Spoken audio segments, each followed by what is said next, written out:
So before we begin, let me explain to you what these diagrams actually are.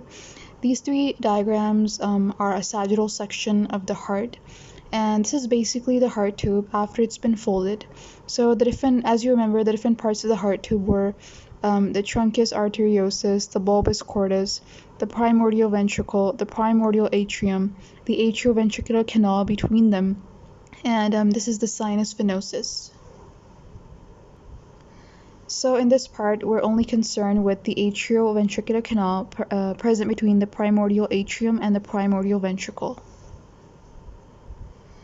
And over here you have a coronal section of the heart showing the primordial atria at the top and the primordial ventricles at the bottom, and the endocardial cushion in between these.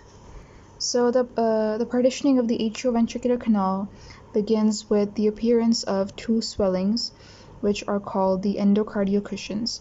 And these cushions appear on the dorsal and on the ventral walls of the atrioventricular canal.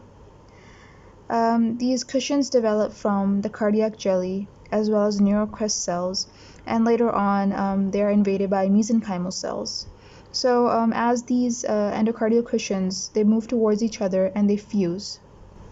The fusion of the endocardial cushions divides the atrioventricular canals into a right and left parts, and these fused cushions basically act as the AV valves because they partially separate the atria from the ventricles. So what happens next is that inductive signals from the myocardium of the atrioventricular canal it causes some of the endocardial cells to undergo an epithelial to mesenchymal transformation. This basically means that these endocardial cells become mesenchymal. So once they become mesenchymal, they have the ability to differentiate and form other structures. So during this process, the endocardial cushions are also transformed, and these transformed endocardial cushions, they give rise to the valves of the heart as well as the membranous septa.